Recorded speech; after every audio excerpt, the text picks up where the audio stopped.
It's my feel-good breakfast show. And last year, we launched the first Ingram's Skin Sessions campaign, driving brave conversations from colorism, gendered beauty norms to self-confidence, getting to the heart of the matter. And we were joined by some powerhouses like Lebo Mashile, Zuleika Patel, Lesizwe, our very own Royal Morne, in fact, helped us to initiate very real conversations about topics that often go undiscussed in broader society.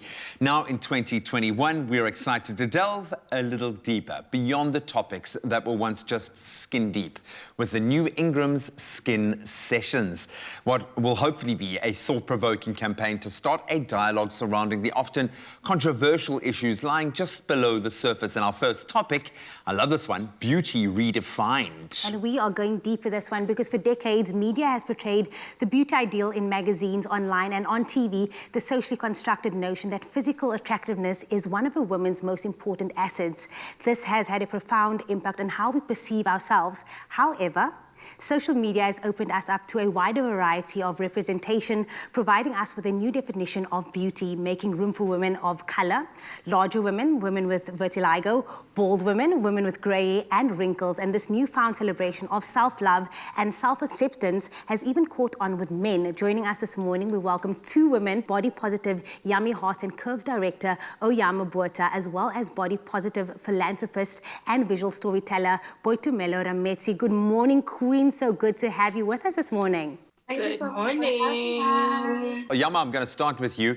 Growing up where you were bullied due to your weight, what impact did this have on you? How did it influence your perceptions of beauty and perception of yourself?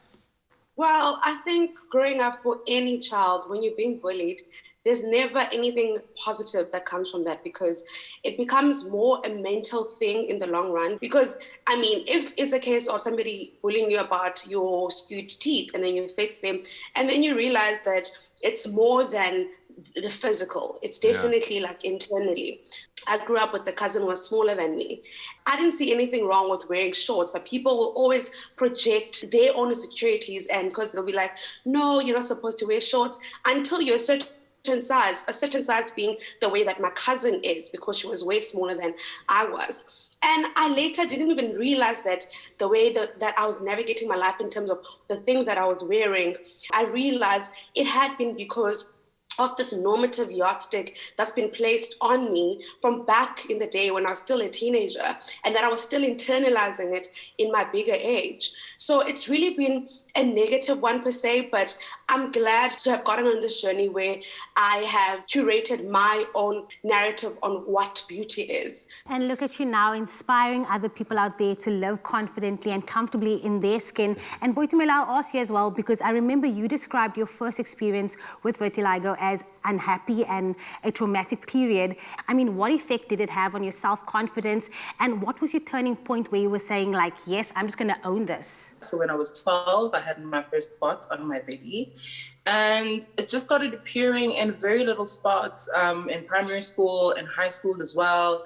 And it wasn't such a prominent thing until it started revealing itself after high school. And it's like the one thing that I've always felt was one of my best assets. And I couldn't believe that the one thing that got me through this tough time of beauty not being defined as what I looked like is now being taken away from me. And that experience was so scary, and it really brought me to a sense of believing that I would never want to be a mother. Wow. Because if I can't handle something like this, how can anyone else deal with something like this? And it was scary. I did my research, and it was like from 21, it starts spreading, or if it doesn't, it'll start at the age of 40. So either way, my life was just gonna blow out of my mind. And by God's grace, I happened to fall pregnant. I got to have a child, and my son doesn't have vitiligo. But that experience in itself was also scary because he's new to this world. More people commonly look like it's either you're black or you're white or you're Indian. And here I am with two different skin tones. What am I supposed to say? And again, by God's grace and nature and how I am with myself, I didn't have to explain much. He loves me unconditionally. In fact, he even said moments where he wanted to look like me. But I also went through scary phases with me taking him to school, and he's obviously a little nervous, thinking, I think maybe you should stay in the car. And that in a moment in itself is for me to deal with it, as in feeling like, is my child ashamed of me? How do I deal with it? How do I help him learn about it? How do I help him educate other people about it, where he doesn't feel ashamed that someone is asking about my skin condition?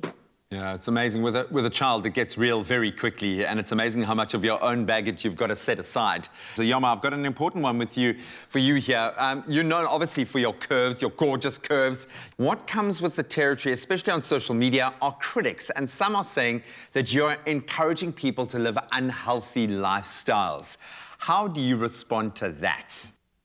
Imagine that. I think it's absolutely absurd to me that any other person who's of smaller size compared to me can live a fulfilling life that looks normal. But the moment that I do the exact same thing, then it's you advocating for unhealthy ways of life. It's absolutely absurd, because even if we exercise the same way and we ate the same food, we'd still have different bodies. So that narrative for me, I feel like it should literally be laid to rest. That's my immediate response to critics like that. But I love that. What comes with the territory in terms of what I do on social media, I call it really just being myself and living my life. That's what it is that obviously for me personally, there's more good than bad, because I've curated and created my space to be a reflection of who I am now and who I want to be. If anything disturbs that piece of where you want to be and how you want to feel in your body and the projections of what you see beauty being as,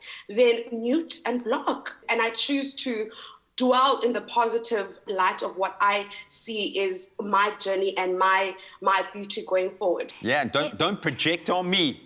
Don't you She project said- on She me. said- Keep your projections to yourself. Yeah. It's honestly it's the unfollow for me, though. But maybe a question for both of you as we wrap things up. It's interesting to see how both of you have completely redefined beauty for yourselves, and yet both have, in a way, had a similar impact. What exactly does the term beauty redefined mean to both of you? So beauty redefined is allowing yourself to evolve, being happy with the person that you are at the present moment, not what you look like 10 years ago, being able to stand in front of the mirror, celebrating your body and loving your body within the present moment. I definitely agree with Butuman in terms of being happy and have some body confidence in yourself.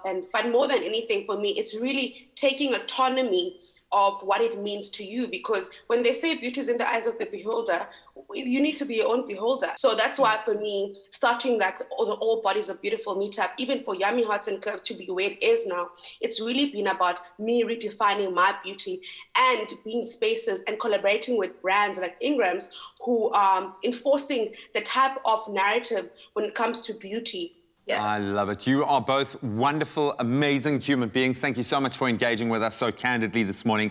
I think a lot of people would have taken a huge amount out of this discussion. I wish we could sit and chat for the next 2 hours, but I'm going to wish both of you a beautiful, wonderful day, and thank you again for joining us this morning. You're superstars. Thank you so much for having us. That was so amazing. Oh, man, and we will continue that conversation. Everyone is fighting a battle we know nothing about, so let's be kind and celebrate one another. And to quote an article published in National Geographic, we are moving toward a culture of big tent beauty, one in which everyone is welcome, everyone is beautiful. Yeah. Now listen up, because you stand a chance to win one of 10 1,000 Rand vouchers over the next 10 weeks. All you have to do is reply to the competition post on the Expresso Facebook, Twitter or Instagram page and tell us what changed your perceptions of beauty. And don't forget to include the hashtag #YourSkinYourBrave. Now this week's competition closes Friday the 18th of June at midday, and those T's and C's can be found on our website, expressoshow.com. Nourish your skin with Ingram's Moisture Plus, enriched with triple glycerine. For 48-hour intensive moisture. Ingram's, your skin, your brave.